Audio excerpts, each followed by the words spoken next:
Now we're going to say good evening. Friends, good evening and welcome into another edition of Live at Night Soccer Talk. It's been too many days. It's the culmination of the World Cup. By the way, no friend tonight. No special friend here to my left. No official soccer ball. I can't believe, friends, we've actually gotten to the end of this 2026 World Cup. I'm Alex Parra. It's always great to be with you. A lot to talk about today. The final. The grand finale taking place today in New York, New Jersey, in the Meadowlands. Yesterday, the third place match, the bronze match, which, by the way, had so many goals. We'll talk about that. And also, we want to hear from you, or if you're following us on our Deportes Nation X, our Deportes Nation YouTube, Deportes Nation Facebook. I think I've got all that right. We're off and running for another live edition of Soccer Talk. A lot to talk about, a lot of people to include more than anything. Why don't we welcome in two gentlemen? Well, once a gentleman, once just a guy who we kind of stumbled into having with us. There they are. I knew they were hiding. I'm not going to say who's who. By the way, gentlemen, I hope we're on the air. So you guys will have to tell me we're on if we're not. It's kind of come crashing down. 39th day of this World Cup, and we started this that long ago, talking about the World Cup, the importance of the World Cup, this amazing opportunity. And today, Sunday, July 19th, we're going to talk about the final, and we're going to talk about the World Cup itself, what it's done, what it's meant, the legacy in many ways, if you will. And to me, it's gone off without any major issues. We welcome in the one and only in the center square. There you see him. There he is right there. Don Enrique Vasquez. Enrique, first of all, I'm never going to miss your last name because it's right above your head. So I think that's important. Yeah. Enrique Vasquez, good evening, good day, good morning. How are you, sir? Doing well, Alex. To the tune of 6.8 million fans in stadium for the World Cup. That's pretty good numbers, right? Everybody was afraid that with the prices of the tickets and the ones going out on sale for today's final, upwards of $10,000 for a good number of them. Apparently there was no issue. 99.7% of all the tickets were sold for all the matches, all the 104 matches to reach that record number of 6.8 million. That alone right there, just almost more than doubling the total amount of the previous record for World Cups. So as far as that goes, and we're going to talk about many other aspects of how this is now going to be, I would imagine the role model of what is expected of a World Cup from here on out. It's amazing. It's setting the standard now in so many ways, on and off the field. We'll talk about that, Enrique. It's great to see you again. I know you'll get busy very soon with baseball and rodeo and that other American football. We'll talk also about how soccer, what we call football, is become maybe more mainstream. Joining us also, the one and only Victor Araiza. I like your glasses, Professor, so I'm still going to call you Professor Victor Araiza today, even though there are no glasses. Victor, you look good. How are you, sir? Did you survive 39 plus days? Yeah, it was a breeze, honestly. I'm going to backpedal here a little bit on Enrique's get him. Prognostication. I think those records, like 94 World Cup, I think those records last until the next World Cup that's hosted in the U.S. or partly hosted, depending on how things go. I mean, who knows? I guess we have 6 countries for the next one, but I just find it kind of hard for that to sustain itself. The amount of money spent and the public to sustain it. And then also, I don't know if the European laws allow for the way the dynamic pricing works in the United States. So I'm going to say maybe at least until 2038, if indeed the U.S. ends up hosting it, the records will probably stand just like 94.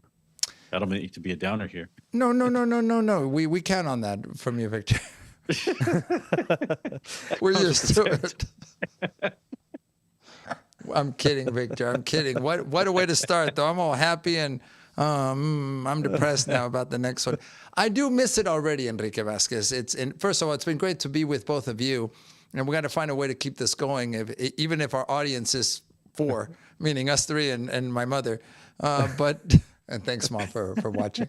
We appreciate it. Enrique, I'm already missing it. And for us that have followed soccer for so many years, for it to be here, And here I do agree with Victor. It was a unique opportunity, once in a lifetime maybe, and now it's over. Did it come too quick? Well, I mean, it seemed like it, right? Especially once we started skipping days with no matches, then you started getting to realize, hey, this is coming to an end. But the end didn't it wasn't disappointing to the end. Obviously, for me, the game match yesterday, Saturday, the third place match, to me, it's always been a sort of a throwaway event, right? Who wants to lose the semifinal and then have to pick up in a couple of days and play in a match that you didn't come here for third place. You came here to win, and all those teams that reached the semifinal stage, that's what they had in mind.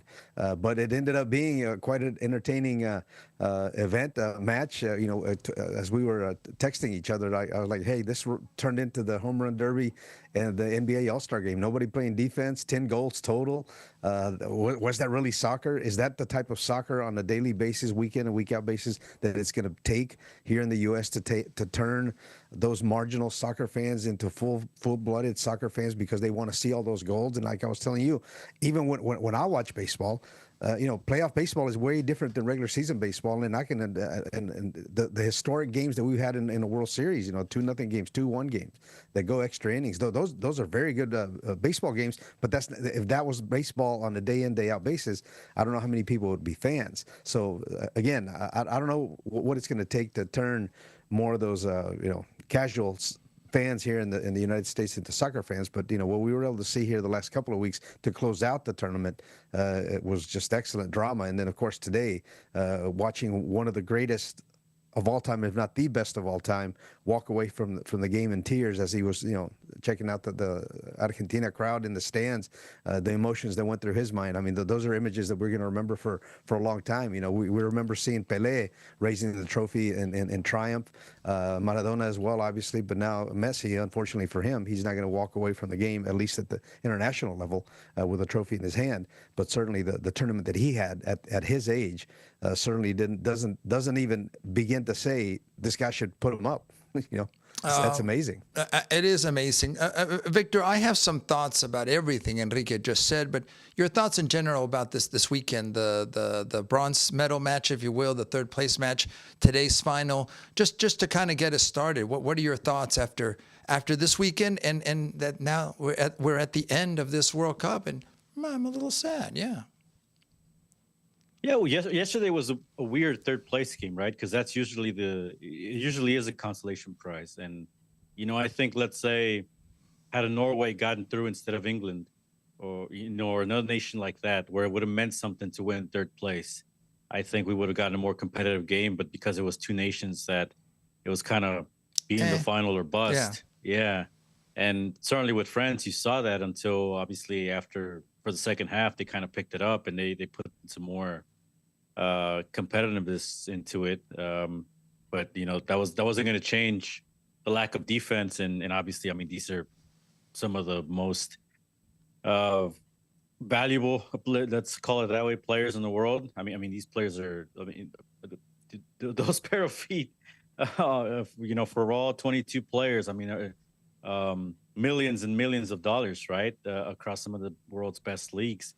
Nobody's going to be risking an injury for, a bronze medal. Had it been the World Cup final, it would have been obviously a different story. But, it was kind of a nice send-off that at least France woke up. It was a bit of a spectacle. Yeah. And I'm sure in the end, for England, it might have actually been a nice consolation prize. And also, it also has to do with the prize money that we have for the World Cup, which I think that might also play into it why, all the All-Star games in the U.S. aren't really as competitive. Because, I mean, what is there to play for? At least here, there's at least a purse, right, that the players are after. And that ups the ante, obviously, a little bit. And then, obviously, today, people might say, because it's the opposite, right? Now you have a defensive matchup. You have everything. Nobody wants to make a mistake.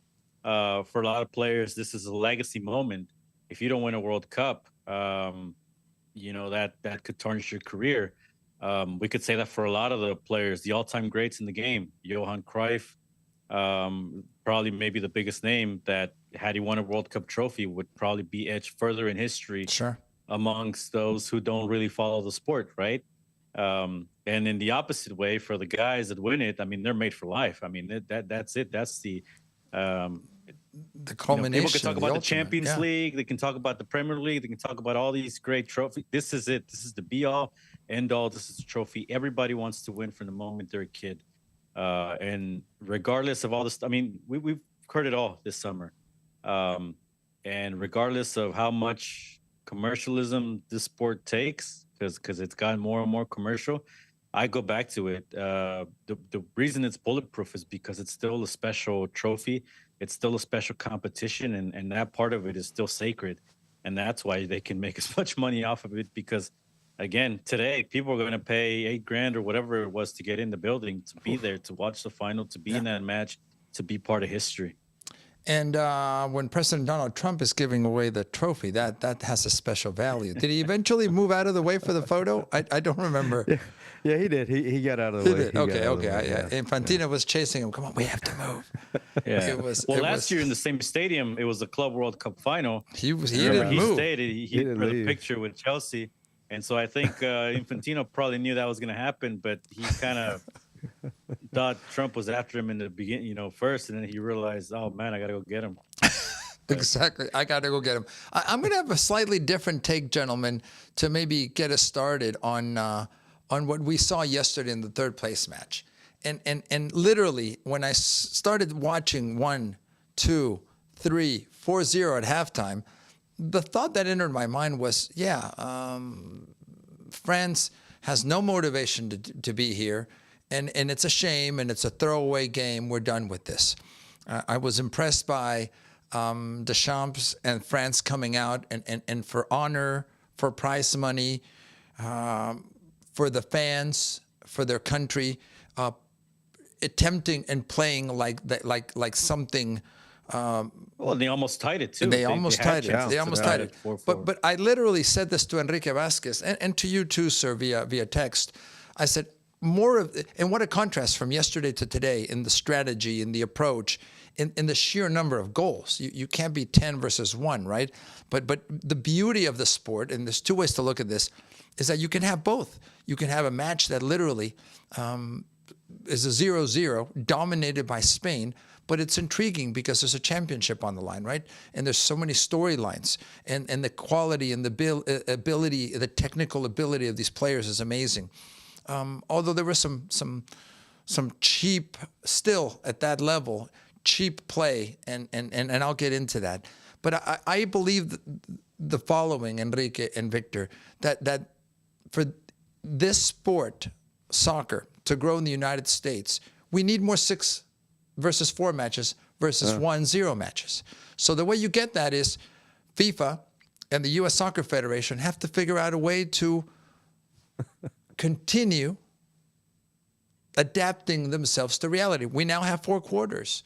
We have more timeouts. Well, for now. There may be more. Now. There may be more, Enrique. But we've got to keep evolving. Evolving means offsides. Find a way to score more goals. That's what people want. I used to be a purist and said no, there's no way. You stick to the rules. Yeah. The rules were meant to bring on a show. This is a show. Yes, sir. Yeah. Do we need to add more home runs in baseball to make it more popular? We have added more home runs. Remember the steroid era, Victor? That's what people wanted. They wanted to see McGuire and Sosa go at it. And everybody looked the other way until they couldn't look the other way. And now they're still going to come back, and they're still going to be in the Hall of Fame. So, yes, it already worked. This is going to work. Is anyone complaining about the hydration breaks? No one's saying, I'm not playing in the final because there's a hydration break. Yeah, I think Give what happens the people on the field, what they want. Because there's the prize money's there for the players and the coaches, so no, they're not going to complain. But score some goals. So now we know the difference between third place and final, right? There was so much more on the line. The fourth place game was what did you call it, Enrique? An all-star game, right? It was an exhibition. It was quote unquote more for fun. It was more relaxed. The pressure was off until the pressure was on because France didn't want to be embarrassed. Again. I still argue that if you had more 6-4 matches, the sport would grow in this country. And that means eliminate offsides, modify offsides so that someone can cherry pick, turn around, and this kid just scored 80 goals in one season. How did he do it? Because every time he received the ball, he held it, and he did a little, what is the Hakeem dream shake? The dream shake, and he scores goals. And that's all he does, but he does it very well. Victor, I'll be quiet. I don't know that that's good soccer, Victor. It's entertaining, but I don't know that that's good soccer. It is when you have the talent. And I think that's kind of the big piece here, that you can change the rules, but players that are going to miss the wide open net are still going to miss the wide open net, right? So I'm one of those. How do you generate more Mbappes and more Jude Bellinghams, right? And more Sakas and more players like that, like England and France had yesterday. That's a big reason of why France was able to rally back and almost tie it at 4-4, because they had the talent to do so. Any other team would have, that game would have been over already. So I think that's part of it too. That's why we got to generate more players that have individual ability and more players that can give you these unique moments. But Victor, so you say, forgive me, sir. So you say don't modify it. We want 0-1s like today. I think you can modify it. You can modify it all you want, but if you don't have the product on the field, the talent on the field to be able to generate those kinds of oohs and ahs, we could talk about like the steroid era. People could still, for whatever they can say. Mark Maguire was still a good talent. He wasn't. Even without the steroids. Or anybody else that you want to point out, right? You still got to have the talent to be able to pull off some of this. You can't just, put some muscle on Joe Schmo and all of a sudden he's going to hit a bunch of home runs. So that's why I think you still got to have talented players. And then also whatever happens on the field is going to settle down. You bring up baseball, Alex, and all the home runs in that era that we had. But now, coming out of this All-Star game, as we head into the second half of the season, quote, second half of the season, most teams have already played more than the 81 games. There's only 10 guys hitting over 300. Is that good baseball? When you have guys that can't get on base like they used to back in the day when you had better hitters. So I think, the sports-wise, the cycles and the trends are going to change. But you're talking about changing rules. You're talking about engineering 6-4 games. Do we have to go to the original MLS penalty kick shootout type situation to make it more, quote, exciting? Is that a better product? I don't know. If you frame it in the sense that we have to change football to make it soccer for the U.S. market, then I don't think that's going to go over very well. You can modify things. Alex wants like a pass interference in soccer. Exactly. Look, free kick. Look. Let me give this context. First of all, we celebrate this World Cup. I think it was amazing. Everything on the field, off the field, organizationally. We'll localize it here in Houston soon. But Enrique, it's like that Eddie Murphy stand-up routine. What have you done for me lately? What is the sport done for me? There's still the naysayers. There's still someone, and I need to get the detail of where it came from. It's always going to be there. It's always going to be. But I think the question is this: where do we want the sport to go? Do we want the sport to be the number one sport in this country? Is that possible anytime soon? Then adapt it to what this country expects. If we want to remain in fourth place with ice hockey, then don't change anything. Have the people come to the sport, and that's going to take us three. We won't be here when that happens. And here's my number one reason why you don't need to change it, because we just saw that people will come. If you don't change it and you give them the best product there is. And that's what, for better or worse, maybe there's some arguments against it, but the best leagues in the world and all the other sports that we're talking about, football, NBA basketball, Major League Baseball, they all play here. So then you don't have to adjust your viewing schedule to, middle of the day games for the Champions League, or get up Sunday morning at 8 a.m., 7 a.m. to watch Premier League games. People will do it to watch the best soccer, but until that best soccer or one of the best leagues is played here, Alex, then I don't know how much more it's going to grow, because that's what people want. We just saw it. If you give them the best product there is, they're going to show up and they're going to pay $10,000, and it doesn't matter. Well, who is they, Enrique? I think they is not. Well, The hold on. 6.8 million that tuned in, that went to the stadiums, and the But however many millions but that they- tuned in to watch the TV to watch TV. That's not broadcast. going to fill MLS stadiums. That's not going to fill NWSL stadiums You know what else is also with empty? casual fans. You know what else is also empty? My head. Minor league baseball games. Agreed. Minor league baseball games. Agreed. This summer or spring football league games. We saw it here in Houston. I mean, they couldn't sell more than 3,000 tickets, and it was still football. That's still minor league baseball. It's baseball, but it's not the best product there is. So that's why it's not going to work until it does. It doesn't matter. I don't think you can engineer changing rules. Enrique, I don't believe that Americans, and that's many of us, by the way, and it keeps evolving. I use that word. Ever want to watch minor league anything? Why is Major League Soccer called Major League? That's the mentality. That's what fits the sports culture. But my point, Enrique, is once you get people there, give them the show, give them the entertainment, Victor. But you need an Mbappe on the field. You need Messi on the field. Yeah, you need more Messis. And look, Lewandowski just joined the league. Griezmann. Now people can say maybe they're here a little bit too late. So Victor, but I think go ahead, Victor. So I'm going to give you a reality that you and I talk about all the time. How many MLS matches? I won't name names. I won't name teams. Have you and I watched either in person, on the telly, when we watch 20 men within 30 yards of each other moving the ball east and west for 20 minutes and nothing happens? That's not going to sell anything anytime soon to anybody. To what Victor said, you need better players on the field. Well, you need a strategy change to attack and go forward and have attractive soccer. You need the better players to execute it. Yeah, or you need to remove offsides.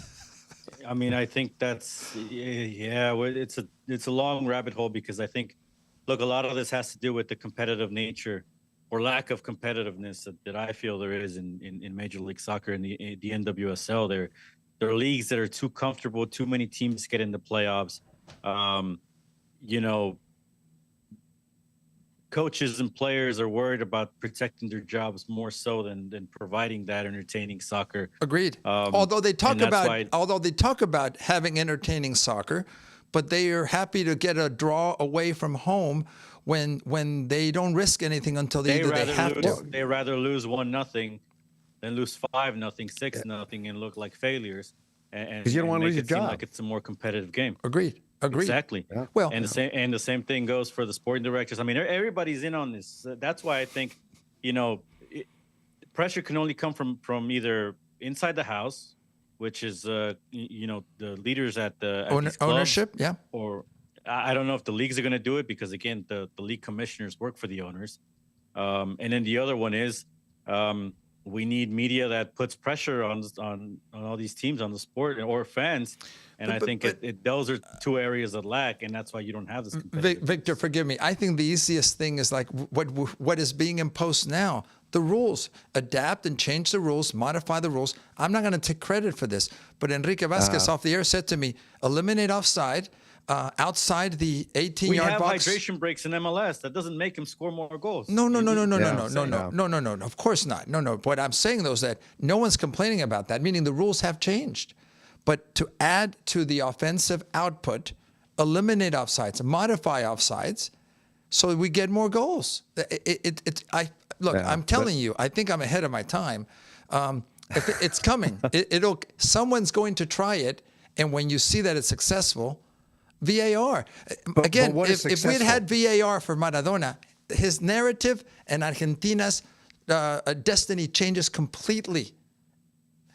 So we've gotten there. We want to get that right for this country to continue to improve and get more support for the sport and compete against the big three. You need more goals. I think you need just better athletes coming here in their prime, and that's just going to take more money and whatever investment there is. But Andy, we were talking about the TV contracts that were just signed by, what is it, Telemundo, and then whatever the other a couple networks were, to bring in Bundesliga matches here to the U.S. in Spanish, and not a nickel was invested into the MLS. So how are you going to grow? How is the league going to have more revenue if they don't have a significant or substantial TV contract that's going to really keep up with the growth of the league. Because I mean, they signed the contract at whatever the value was, but now they got to split it even more because you have new franchises coming in, and they don't have local TV or TV, to generate their own. So they whatever the money was, now they have to split it even more. And how are you going to grow your payrolls with diminishing resources? It's look, these are questions that are going to be with us, and we're going to continue trying to address them relative to the World Cup. We can have an entire week of what we can do better. Let's talk about this final match, the good, the bad, and the ugly. Enrique Vasquez, the good, the bad, and the ugly. What do you take away from the 1-0 win by España? Well, by far, the Spain was the best team. Not the best individuals, but as a team, they shut down the top two scorers in this tournament. I mean, literally took them off the field. It wasn't even a match against France, and look what they did to Argentina today. No shots on goal, for goodness sake. They ended up with, I think we were looking at the numbers. They had one more shot on goal than us three in the final today. So how they were able to just not allow them possession of the ball when they had possession of the ball, Argentina, they really had no ideas to come forward. And this is with the most creative person on the field with the soccer ball at their feet. And Messi he couldn't find answers until the very end, but even that wasn't enough. But I mean, just what they were able to do to shut down the top two scorers in their last two matches was just so impressive, and why they're the European champions and now world champions. Victor, is this a clásico of a final? Are we going to look back on the way Argentina were dismantled, the reigning South American champion versus the reigning European champion, again, not being able to repeat, the destiny not being with Argentina? Is this a classic in a very soccer traditional approach? We're comparing the third place game and all the goals, but there was so much in this that was lovely to watch. Yeah, I mean, I think it depends on who you ask. Some people, again, I've looked around social media. Some casuals, I would imagine, I mean, they thought this game was boring just because it was a 1-0. I couldn't. I was glued to the TV because I was, agreed. It was back and forth. And granted, did it say Alex Parra on the post? Did it say Alex Parra on the post? Yeah, that might have been it. I mean, granted, Argentina couldn't, do anything in the final third. But I mean, both teams had their moments each way, and then obviously the moment it all changed was when Argentina went down to 10 men, and then that would just kind of skewed everything. Where they just kind of, they were toothless. Where I'm really shocked is that Lautaro Martinez never made it on the field for Argentina. Yeah. And even after they were down 1-0, I don't understand how you don't put one of your best attackers on the field, especially when you have Messi's delivery. You saw what he did against England to win that game.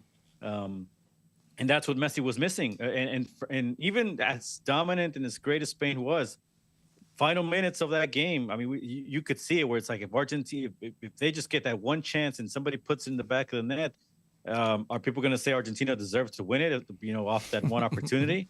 But it wouldn't have mattered because they would have gone back to back. It would have been, another trophy in history. I mean, in the end, that's the biggest question mark to me of why Lautaro Martinez never made it on the field for Argentina. But and obviously they had some changes during the game. There was an injury in the first half. There had to be another early substitution in the second half. So it might have not gone the way they wanted, but they still had as good of a chance, even with the way Spain was dominating. And then ultimately, obviously, Spain in extra time just scores it. And they probably should have gotten a second goal, I felt. Otherwise, Argentina, again, could have tied it, kind of penalties, and we would have been talking here about a different outcome. But, I think, again, maybe just the lack of Lamine or just the star power, right? I mean, because people that don't follow La Liga, don't follow Barcelona, or just maybe some of the European leagues, they probably don't know who Ferran Torres is. So, I think that's what it was missing, right? Somebody to go against Messi. I think the guy that was sold was Jamal, and obviously he wasn't on his A game in this World Cup. He was not. I think there might have been some injury issues. I don't know. But the point is, people were I mean, that's what was billed: Jamal versus Messi, the passing of the torch, and in history he'll have the World Cup. It doesn't matter. But I think for the people that were watching today, they were expecting that kind of of a rivalry, right? And neither one of them, Enrique, rose to that occasion. We're looking at the top scorers now. Does this diminish Messi's legacy in any way, Enrique Vasquez? I don't think it does. But he didn't win. No, he didn't. But I mean, the fact that he had that streak of goals in consecutive World Cup matches, add the assists that he was able to generate as well. He basically offensively carried this team. Obviously, the rest of his teammates were happy to do the work of defending without him. But you don't mind, like we kept hearing on the broadcast. You don't mind doing that work if you know that if you get the ball to Messi's feet, he's going to do something special. And boy, did he! Ask anybody from England if that's not the case. But yeah, there's no way that diminishes. Obviously Mbappe, and now he's going to free reign. He's got at least one more World Cup out, you would imagine, to just put that goal scoring record out of who's going to be able to catch it. You almost think he's going to put it at whatever levels. If he could put 10 in the nets in this one, with a refocused France 4 years from now, what is he going to be able to do? And with all the rule changes that you want, Alex, he's going to be shooting free throws by the time we get to Portugal for that World Cup. So no, I mean, there's no way that you diminish what losing today, what Messi has meant for this World Cup in particular. If you were just to say he came out of nowhere and gave us this World Cup, but I mean everything that he's done in his career, there's no way he's the greatest. He is the greatest. Arguably, Enrique, his mark may never be equaled in his consistency over time, and it's been a miracle to see. To be honest with you, 20 plus years. Someone will have to check me. I am left with a bitter taste in my mouth, Enrique Vasquez, about the Argentina approach to the game, the tactics, the flopping, the hey, if I can't win, then I'm going to go out any way I can. Maybe it's a South American approach, but it's if I can't win it on my terms, I'm going to have a scorched earth approach, which is I'm going to foul, I'm going to cheat, I'm going to roll, and I'm using the word cheat intentionally. It's not stretching the rules. It's not the hand of God and try to justify that the rest of your existence. It's cheating. That is the wrong message. I like the way Mbappe and France were mature in not falling for certain things. That were on their way in this tournament. I like the way Spain not falling into a fight with Argentina. That's what Argentina wanted. At some point, the delay tactics, the rule changes have helped these teams that have that in their arsenal. That's part of their culture. And that leaves a bad taste in my mouth because I see Argentina often as cheaters, and I'm sure I'm going to get someone yelling at me, and they're stretching as much as they can in an anti-soccer way. And you know what the worst part is, and this is why it has an impact. Because tomorrow at practice, 7-year-old little boys are going to roll on the ground like Messi, are going to roll on the ground like his teammates, like Emiliano Fernandez, and use every one of those tricks and think it's okay. It's not okay. That's my position. And when Argentina does that, even in a World Cup final, it's shameful, Enrique Vasquez. Am I going too far? No, and unfortunately, maybe that's another conversation for another show. You see that on the baseball field, with kids, showboating, flipping bats when they hit a home run.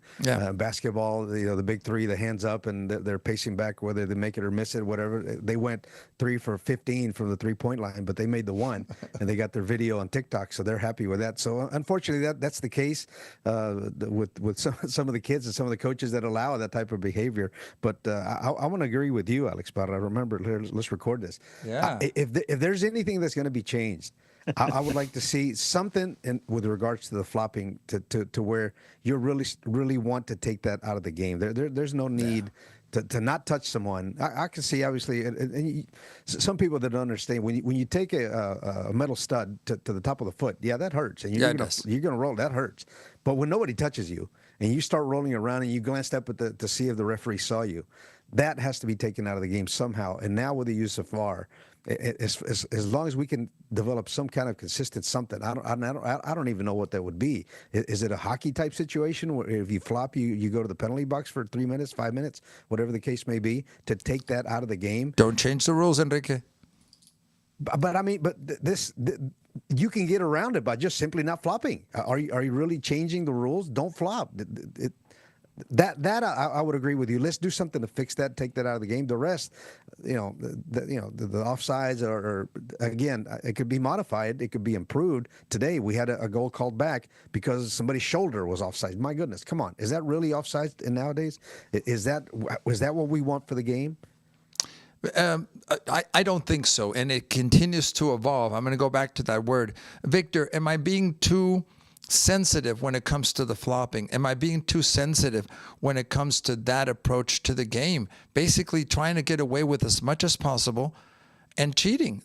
At this level, especially with so many cameras, so many people watching, why do teams like Argentina insist on doing that? Is it a cultural thing that it has to be a battle, Victor? I understand it because they want to win at all costs. Think it is.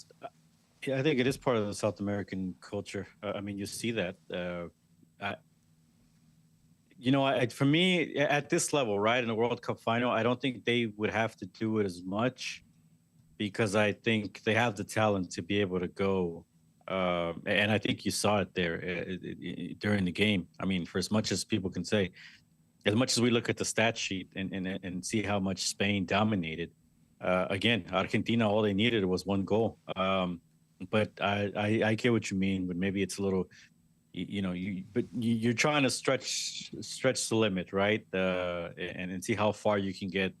But listen, that's part of also the culture of winning any way. That's also part of trying to the mental games and try to take Spain out of what they do best and trying to disrupt again, everything they've done throughout this World Cup, and credit to Spain to not, be confident, to know that they have the talent to basically overcome that, to not buy into any of that stuff, to read through it, that's probably insecurity. And again, I think, that's part of how this game kind of got away from our Argentina a little bit. That's maybe where coaching, you gotta tell you guys, hey, listen, I get you want to stretch the line a little bit, but we have a game to win here, right? But so from that sense, you're probably right. It's a good thing Spain won, so maybe we'll see how much. You'll see a lot of people are going to want to copy the same thing Spain did. They're going to want to pass the ball around to death, which again, we've talked about it. If you don't have the talent for it, it doesn't work the same way. But I'll end with this. I think the referees have the power to stop this, right? They can issue a yellow card when a player's trying to get the best of them, when they're trying to basically lie to them, right? We've seen this. I think this is where refs have to be more by the book and call it. And look, we can talk about it. Every ref has a different way of judging the game, but I mean, they are the law on the field. They're the ones that can manage this. Yeah, by handing out yellow cards early. Yeah. And the thing is that the players know how to play the right way. I mean, you sent us a video. At this level, Alex, yes. Yeah. You sent us a video that exchange that Messi against England, where he gets the ball, he bodies off an English player off his back, basically just body checks him off away, makes the turn, and then he carries the ball some more until two players come and sandwich him, and then they knock him down. But the fact that little Messi could withstand the weight of a player, body him off because he knew he had to go and score and make a play. If you had that mentality, and growing up, I mean, when you compete, Alex, if you're going to be a player that's going to be so soft that you're going to go down at first contact, you're never going to make it out of the local city league. So when did that turn into this is how you play at the pro level? It turned because you can get away with it. Exactly. Because the referees. Now. Victor, I agree with you 100%. Remember the constant give him a card? The rules have changed. So now if you ask for a card, you get a card. Let the referees take control of the matches. I think the only way this changes is that the first moment someone flops, you give them a warning. It happens again for the team, yellow. It happens again, to be fair, red. Start ending the match with 3 people on the bench because of flopping, and trust me, it will end. Yeah. Oh, absolutely. And to be fair, I think referees let players get away with some stuff during this World Cup and letting them play rather than just calling every little thing, which, that could be to the detriment of how some of these games turned out. But I think they at least try to give them, especially in this final, I think they try to give them the benefit of the doubt and letting them play. But I think at some point, the referee's got to take control of things. We talked about that red card, that controversial or lack of a red card against Messi. And first game, because again, the referees they don't want to be the guy that issues a red card, maybe because they're afraid of being not assigned, taking off another World Cup match, right? But imagine if you say, "Hey, I don't care if you're Messi. If that was a red card, it's a red card, and you're out." And that's how you set the tone. That's how you earn respect from the players. Again, the players know which referees because they know these referees from Europe also. This happens in MLS, happens in every league. They know how certain referee, their tendencies and how they can get away with things. And that's why, it might sound harsh, but I pin this on the referees. They got to take more control of the game. No, I agree with you 100%. The way you change these habits, like the flopping, the referees have to follow the rules and enforce them. It's that simple. How do you get rid of complaining from the first minute? And this happens at youth leagues all the way to a World Cup final. Is you tell the 4th official that he's got the power to issue a yellow card immediately. Why are you complaining about the first throw-in, coach? Yellow card. One more? Yeah, you can be out in 2 minutes if that's what you want. You're done. You're gone. Out. Exactly. But they do not enforce it. And the problem, again, I don't have a problem with adults being adults. The problem is that trickles down. And tomorrow at practice for so many youth clubs, you're going to see the same approach because they're heroes. They're idols to so many of us, and we look up to them. So I think we solved it, guys. So U.S. Soccer Federation, please. Now we just need to get the referees to follow this novel idea. That's a whole other story. Enrique Vasquez. As we recap this whole World Cup, the stadiums were magnificent. The crowds were magnificent. The experience in the stadiums was excellent. The level of play on the field, the stars were stars, and we saw that scoring leaderboard, with 4 or 5 guys upwards of 7 goals, whatever it was. The only thing in doubt for me was the use of VAR and not be consistent, and some of the officiating, the game officials that just didn't have the consistency of what was a yellow card match 1 to match 104. And the use of VAR interfering or maybe calling back situations how they did in some games for Argentina and some games against Argentina or whatever the case was. There was just no consistency. That needs to be corrected, addressed, whatever. But outside of that, that's what to me it was just not very good. Enrique, let me transition to what happened in Houston relative to the World Cup. 7 matches. You see the 7 matches that were played here.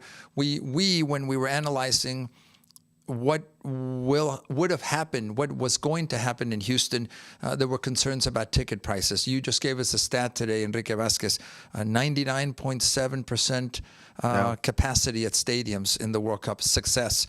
There were 0, as far as I can know, incidents when it came to security or fights or safety at what is now Reliant Stadium, was Houston Stadium. The quality of matches, other than the 10 goals scored yesterday, the 8 goals in that first match, high scoring, great quality matches, Victor, with Brazil and Japan among them.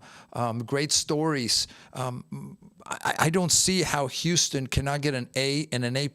And I'll start with you, Victor. For hosting, unless we find out something that didn't go well, or suddenly we're going to be hit with $millions of tax revenue that FIFA somehow had in the contract. This is a very successful World Cup, and I don't think anyone can deny that.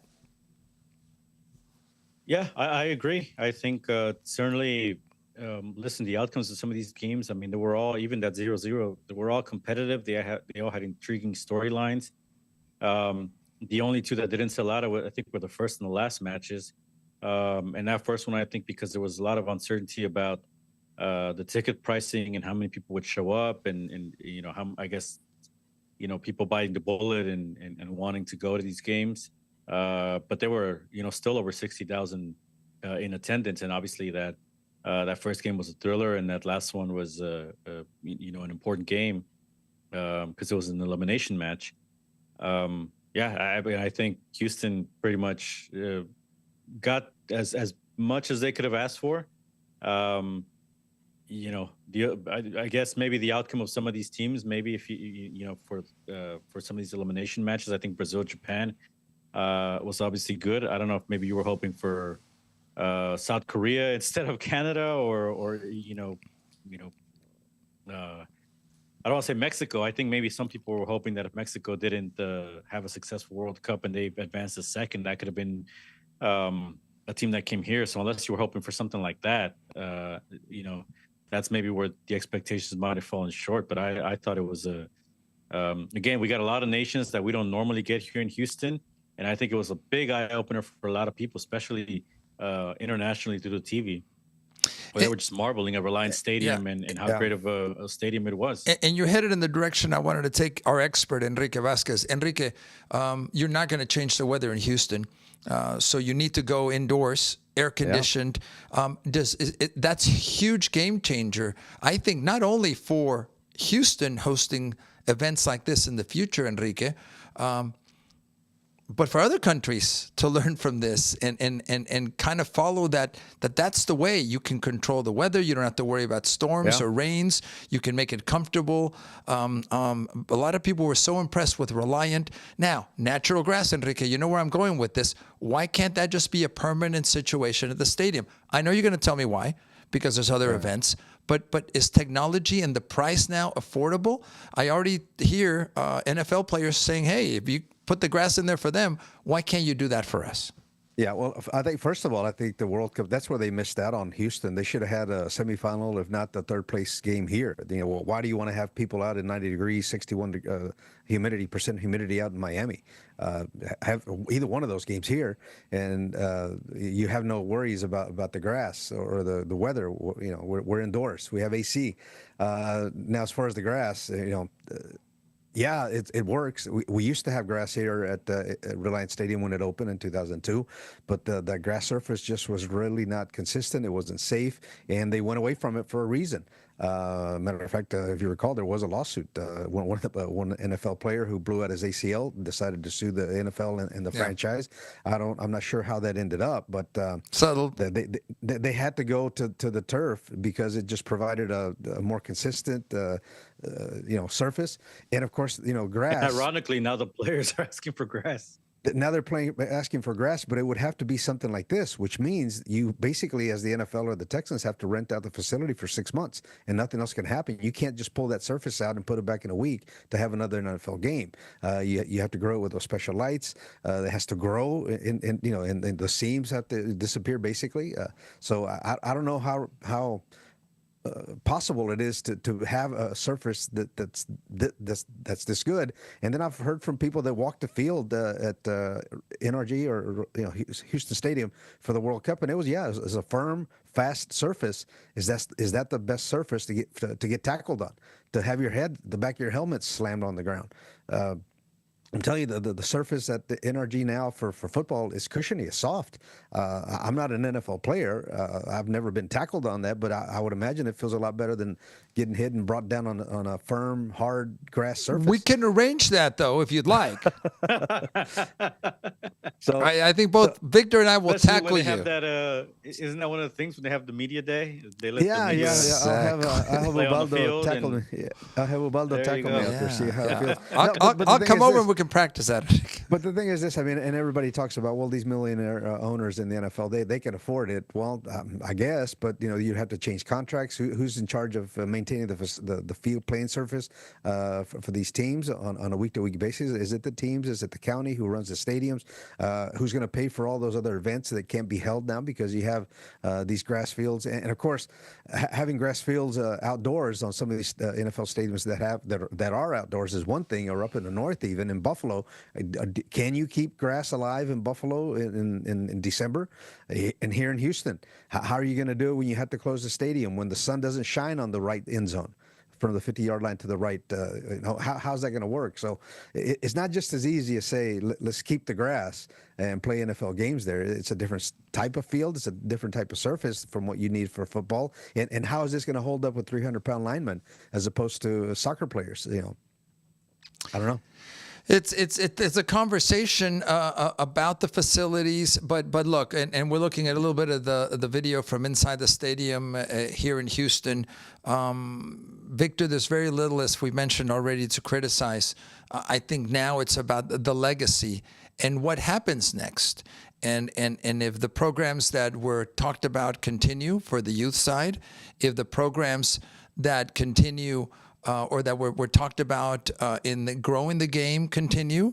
But what happens at the professional level, Victor? What happens next in the expectation of soccer in Houston? Is this a moment where everybody benefits, from the youth to the professional side to bringing people together? And does it catapult soccer to another level in our city? Let's focus on Houston. I would hope so. I mean, again, we've talked about it. If you can't catapult off this, and then I don't know what hope you have. I mean, this was it. This was the big kahuna, the big opportunity to, the rising tide that could lift all boats, across here, locally, nationally, internationally. So we'll see the after effect. I think we'll see how the teams build on this. I still have my doubts, because I think if it's the same approach as always, then things are just going to stay the way they are. I think you have to make a full effort to go and win people over, to get them into the building, but then to win them over, to keep them in the building. I do see some people that are saying, well, I'm going to go, check out a soccer game for the first time, or I've decided to support soccer. I bought a season ticket to Dynamo. That's all great. After the first year, are you going to stick around? Are you going to still be a fan? Are you going to be satisfied with what you saw? Maybe you'll get a little bump at the beginning, but again, this is about longtime fans, generational. And I think that's where, at least here in Houston, that's why the teams are where they are, because they haven't, they didn't sustain the people that were already there. Is Enrique Vasquez this what's next, right? MLS, we got this. Is this one of the approaches to it? We've been watching this, and I don't know if we'll be taken off the air for showing this, but and we got this, and they're running with it, and is this what's going to take it to the next level? I think it's investment. I think it's more marketing. And who is they, the fan, Enrique Vasquez? Is it the casual that wants to have 10 goals per game, that has never been to a match, that watched the World Cup on the telly, and now this will attract him to an MLS match? Is it the diehard fan from Mexican soccer that says, okay, well, let's catch a game here? In Houston, it's a tricky market, Enrique. We have literally talked about this, Enrique, for decades, you and I, on different shows in different formats, and we're not quite there yet. Yeah, and that's the thing, that you almost have to reach every one of those people that you talked about, right? The casual, the one that's been here, the one that has a season tickets, the one who's never been to an MLS game or walked into Shell Energy for the first time, and you got to bring them in for some reason and somehow and keep them. And unfortunately, the team hasn't been able to build on the early success that they had back here when they first got here from San Jose.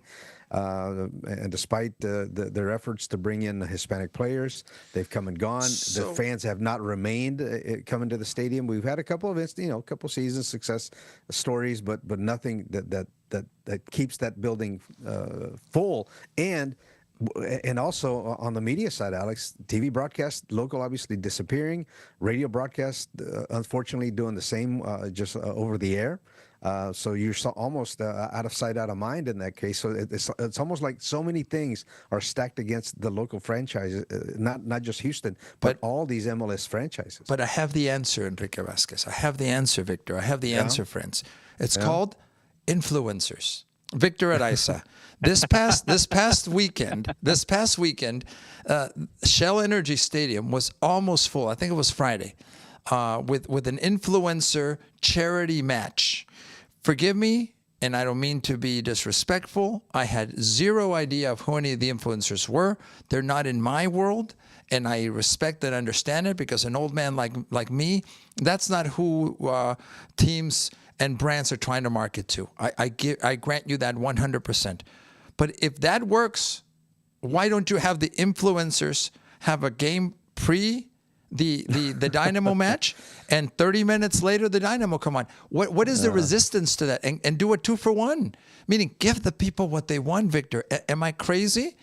I don't know who they are, but apparently they have millions of followers.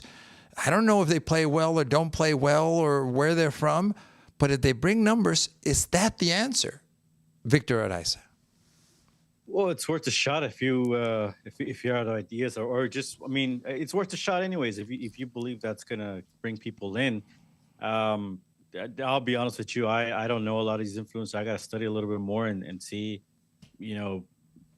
what was the price to get in the building, if there was a price to it, how much of a reach do these influencers have. But from the videos I saw, it wasn't a full house. It was a respectable crowd. It was like about a Dynamo game, and it looked more lively than the Dynamo game. So sure, it's certainly much more lively than the Dash game for sure. So that's why for me, I was a little kind of pleasantly surprised as well. But I mean, this is also a one-off, right? I mean, we're talking about MLS and NWSL. You got to do this consistently. I go back to, and maybe it's two different products, but I go back to for the soccer on the field, you got to provide an entertaining product, and also the atmosphere for these games has to be exciting. It can't just be let's go Dynamo, a couple times and then everything in between is silence. There's a vibe and a feeling of you got to be there for all these World Cup matches, and I'm not saying you got to fill up a 60,000 capacity stadium. We're only asking for a third in MLS, a 20,000 seat stadium. But you have to make it an experience. That's the same reason why in Europe it's also the same thing. Going to Old Trafford, going to the Bernabeu, going to Stamford Bridge, going to these stadiums, it's a bucket list item. You have to put some of that to this as well. But I think it starts with first on the field, the entertainment value, the stars, players, and again, we're not gonna have the talent level of a World Cup, but you gotta make lifelong fans of the people that go down there and keep bringing people down there. And continuously. And to compare it to something, the Savannah Bananas, I'm sure you've heard of those, that group, right? That puts on these baseball type events around the country. And they used to, when they started, Jesse Cole, their owner, he was like, man, I was down to my last nickel, and I decided to get into this. And now they're selling out Major League Baseball stadiums, football stadiums. They sold out Kyle stadiums. Field, Enrique Vasquez, over 100,000 people. And his one message is, what happened? How did you do it? And his main message is, you got to sell an experience. Like Victor was saying, it can't just be the match. You may suck this year, you may win next year, but if you sell the experience, and that's where teams like the Dynamo and the MLS are a disadvantage to the Pachucas and the Americas and the Chivas, because you're selling the tradition and the legacy, the family roots that you have cheering for those teams, where here's obviously these are relatively new franchises. Yeah, they've been around for now, 20 years, but Enrique, you have to sell the experience. Enrique, you have to sell the experience. The Savannah Bananas, like Harlem Globetrotters, also manipulate the rules. They dance. It's a show. It's entertainment. It's entertainment. Yeah. I love that. Make MLS entertaining. Make the score be 10-6 every single night. And you can fill up the stadium. Meaning, I'm a purist, Enrique, and I've figured out, if this is business, give the people what they want. Don't resist it. Okay, Alex. If you want that, they're going to have you call the first first half, and then go out to the midfield and juggle at halftime. Right. Well, juggle in my underwear. That's what's going to get the influencers, Enrique Vasquez, or that's what's going to get me arrested. But look, the Savannah Bananas. I've seen it. I don't get it personally. It's juggling, it's throwing, it's choreography, it's a blend. Victor, I'm going to turn to you between wrestling and sport and show. But guys, that's what sells. Let's not be resistant to it. And maybe the U.S. Soccer Federation and FIFA can help that process along. Now, you don't have to do that because the World Cup was successful, but maybe MLS. Enrique, it's not crazy to open up a little bit but the thing is, we want respect worldwide. We want business. Forget this respect thing. Well, that's how you're going to compete at the World Cup level. So I don't know if you want to turn into the MLS into the Savannah Banana League and think that the rest of the world is going to say, hey, yeah, that's legitimate soccer. I mean, obviously that's not going to happen. Victor, are we right? MLS tried that in its early years. I don't think it would work. And here's the thing. You'll get exposed as soon as you go in an international competition and CONCACAF Champions Cup, and if you ever get to a Club World Cup, you can't bend the rules there because it's universal. They have to be standard, so, sure. Yeah, but I think I think the Savannah Bananas. There's one thing about them: they built a connection, which is a big word that I've used here. And granted, they come into town every now and then, and they're going across nationwide. But I think, they build a connection. They try to be transparent with the fan base. They're saying, hey, we're going to commit to keeping tickets accessible, cheap. And, even if there's a high demand, we're going to try to, make it to where people can attend the match. That's what I'm saying. Like, those are the efforts. That's what MLS and the NWSL have to copy from, like the Savannah Bananas. And I think also there has to be some entertainment to this. That's why we talk about star power. Look, at this level, maybe you don't need the star on Spain. Maybe you do. That's But at the end of the day, we're talking about the World Cup is the top level. I think here you got to make stars out of people. There's a reason why Dibu Martinez with paint on his head sells, and Neymar when he used to have the mohawk, Messi when he had the long hair. All of these things, you got to have some personality to these players. Some of these do have it. I think that's where the team has to star build a little bit. And again, sell what connects. Sell it as a pro team, not as a, and maybe I'm just not demographic for this, but I don't get a lot of their antics on social media. I get it. It's probably targeted at kids. Is this going to be social media videos that make kids tell their parents, take me to a game, and translates into money? Should you gear a more serious approach to people that have the income to go to your games and sell them on why this is top league, or this is a serious league, or why players are trying to win you over? Again, to me, this whole approach of hey world, thank you, we got it from here, from MLS, it's arrogance. And listen, if you could be arrogant like Zlatan, and if you can pull it off and you show up on the field and back it up, then good. You can't be mad. More power to you. Right? But you can't be arrogant and then have offer what people perceive to be a lower tier product, and that's why it has to be entertaining. You have to have players that want to score, that have a little bit of personality, that fight for the jersey, all that stuff. And I think again, it has to come in certain ways, and it can't just come off. As whining sometimes when calls don't go your way. I mean, I think there's an art to all of this, but it is like you said, it is also entertainment. People are also giving you 2 hours of their time, and they want to walk away feeling like they didn't just waste a big chunk of that. I and like they want to come back, more importantly. Yeah. How do you sustain that long term? And part of it, Enrique, is what we started this conversation with, that in Houston, soccer is still not entrenched as a top draw. The Texans, Enrique, had the luxury, and maybe they still do, of selling seat licenses before selling seats. I mean, where you have so much demand for a product that you don't even have to worry about filling out the seats, whether you win, whether you lose, whether there's promotion or relegation. That's entrenched in a culture, Enrique, which takes decades, if not longer, to cosechar, to grow and develop. To grow and develop, right?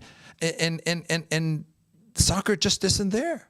And that's why you have to be flexible and thinking of ways to draw that crowd. This could be that opportunity. I don't think soccer isn't there, because I think we see the numbers stateside for the Premier League, for La Liga, for Bundesliga, and again, because that's perceived to be a more top-tier product for the World Cup, right? And this is where maybe the Gold Cup maybe doesn't have the same prestige or some of these other competitions. That's where these other, whether it's leagues, whether it's federations, whatever, this is why you have to sell it as a top-tier product. Why are we up there with the rest of the world? That's why it was such a big deal for the U.S. to lose to Belgium the way they did, because that was your chance on the big stage to show, hey, we're in the same league. We can hang with the best of them, and we can even get a result. But to get beaten 4-1, I mean, that's why. And now you got to wait another 4 years to have another chance to basically change the perception of the world. Same probably goes for Mexico, even though they got a better showing, at least in the general public. And the same thing here stateside. I mean, with the leagues, right now it's a traveling circus with Messi, and that's what MLS is living off of. They're trying to get something out of Lewandowski and Griezmann and some of these other stars that are coming here. But, I go back to it. Make the league more competitive. Give us more games that mean something. That's what's going to make the league grow. And then be able to find him, because a buddy of mine, and you know him, Alex, who works for some CONCACAF events on the TV production side. And at the time, he was working for Fox Sports. Victor, he was saying when they had the national package on MLS broadcast, they would average about 300,000, less than 500,000 viewers on the game of the week. Are you talking about the one and only Sergio Portillo? Yeah, exactly. So he, even then when it was relatively free and available, people didn't tune in. Now, if you maybe get a little attached to the Dynamo and you want to go home and watch the game, well, where is it? And now I got to subscribe to Apple TV and pay the additional money to go get it. I want to listen just to broadcast. Well, where's the radio broadcast? It's on digital radio in Spanish, and where is it in English? You need the Apple TV package. Houston Dynamo app, by the way, or the Houston Dynamo app. But yes. You have to do all that work to go get it, to go find it. So again. So many things are stacked against each franchise to make those inroads, to make those connections. People nowadays, they just want to click and listen. If they can't just click and listen, they're not going to follow you. They're not going to put in the effort because they got 10,000 other things on their phone they can look at. So many things are up against the MLS. So somehow they really have to find it. And again, the media push, the collaboration with some of these outlets to get the same kind of push, the NBA, the NFL. I mean, those leagues are so ingrained, they get it naturally. Yeah. That's where MLS has to build it. You guys know I try to watch as much MLS as I can. I was watching Mexican League on Liga MX because they're back on Friday night. I almost forgot MLS was on TV, and there was a doubleheader on Big Fox, on National Fox. And I had to, tune in late and right before the two LA teams were about to face off. But and I thought about it, man, that's for me, who I follow this league. And for me, it's out of sight, out of mind that they were even back. I can't imagine for the regular fan that they're even tuned into any of this. But we are having, Victor and Enrique and friends, we are having the conversation about the opportunity versus not. Versus, hey, this is getting worse. The World Cup didn't sell out. The World Cup was not a success. The World Cup didn't register. So that's the optimism that I do see, and I am also sensing locally that people are thinking, people are talking, people are knowing that yes, we are a soccer city, Victor. I don't disagree with that, but how do you consistently get that now to the leagues, MLS and WSL. I don't believe that the USL, and I may be very wrong on this, a second or third division will ever be viable in the city. Maybe it'll be nice to have, 500 to 1,000 people without there. Investment, not without a marketing push. Or to sustain it, because you can't beat high school football when you have public stadiums that have literally 10,000 people every Friday. You're just not going to compete against that with a second or third division soccer team. Where I'm going with it, Enrique, is we are having these conversations, which is better than the dark ages where we couldn't even think about hosting a World Cup in Houston, which has happened and was successful. Yeah, well, the thing is this. I mean, do you think that 100% of the crowds that go out to watch the Dynamo are just 100% soccer people? No. Or do we have sports fans? So why are we mad that the Astros fans don't go watch Dynamo? Why are we mad that Texans fans and Rockets fans don't go pay the ticket to go become brand new soccer fans? Why don't we demand more from the soccer people in Houston to show up? Again, go out there and support it. And I hear that a lot on some of the other sports, softball, women's softball, WNBA. Why are those? Yeah, well, let me give you an example, Enrique, of why. Well, number one, and the organization has the Houston Dynamo organization has already changed it. Remember when they were competing against the local youth clubs with Dynamo Dash Youth Soccer Club, they were competing against the local club, and who was the villain, who was the bad guy. You don't go support that. So that's number one. But also, our Houston youth community, Enrique, is very splintered. And when you have teams that are literally called Rayados, that are literally called America, that are literally called Juventus, those are brands that are not the Dynamo. So how are those people going? Well, it does matter because we are splintered in this community. I don't see that at all, Alex. That's the truth, Enrique. I'll be at the Astros tomorrow, calling the first game of the series against the Marlins, and I bet you over the weekend. Well, it's not a weekend series, but I bet you during weekend series they'll bring little league teams, all-star teams from wherever, named whatever. They just want them in the building. What does that matter? They're not. I don't think that has anything to do with it. But my thing is the local soccer community has to 100% be on board, and they're not. So let's not complain to the Astros and Rockets and Texans fans. Why are you not coming when your own soccer people aren't coming? I agree with you because for many years, Enrique, the soccer community has not said this is the ultimate. The ultimate is to be on the Houston Dynamo team. Well, the ultimate for many families has been, no, mijito, if you're going to play soccer, I want you to go play with Tigres. I want you to go play for Cruz Azul. What does that have to do with just going to a game, though? No, because they don't believe in the structure, Enrique Vasquez. They don't believe that that's where they should spend their money. Now, that's changing, and you and I have talked about this. Now we are better suited in being able to have that duality where I can support a team in Mexico and I can support the local MLS team. I'm giving you my opinion. Maybe I'm wrong, Enrique. You can slap me later when I tackle you. That could be a possibility. But I don't know. No, I don't disagree with your point, which is make the soccer community more responsible for supporting the team, correct? Yeah, exactly. I'm in. I'm trying to give you my opinion at least, and I could be totally wrong. And if they don't want to come in, then stop complaining that soccer isn't more relevant, viable, and competing against the top three. Gentlemen, we got to go because we've gone long. It's been an amazing 39 days. I can't thank both of you enough for the coverage, for your support, for your commentary on what this is. Victor, we'll wrap up with you first, but any last words about this World Cup? And we'll continue talking about it, the legacy, what it means. I'm sure there'll be stories of things we don't even know about, but your thoughts on this World Cup as it concludes 39 days later. It started 39 days ago. Yeah, I think that's going to be the story going forward now here over the next couple of weeks is what is the legacy of this 2026 World Cup? Particularly for the host countries, but obviously here for the United States and then each host city. How is each going to catapult off what just went on in their town? Obviously, a big part of some of these attendances were people that were here locally, I believe. Are they going to translate to be soccer fans? Is that going to move the needle for some of these local soccer clubs? Is there going to be more registration for youth teams? Um, Again, how does this affect the sport in our country? We'll see, and that's going to be the story moving forward.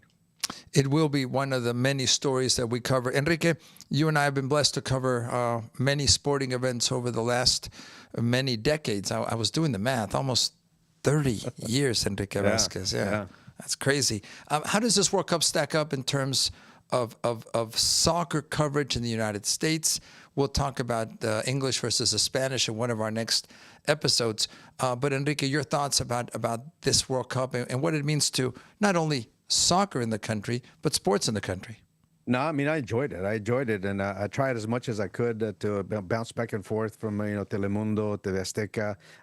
Tried some Televisa broadcast, also BBC and Fox mainly, and just to try to get their angle on how they produced some of the pre-games and content like that. To help you get to know some of the players, some of the stars. To some of those fans around the country who don't follow soccer on a week-to-week basis around the world. Obviously, that's a hard thing to do given the full menu that we have here in the United States.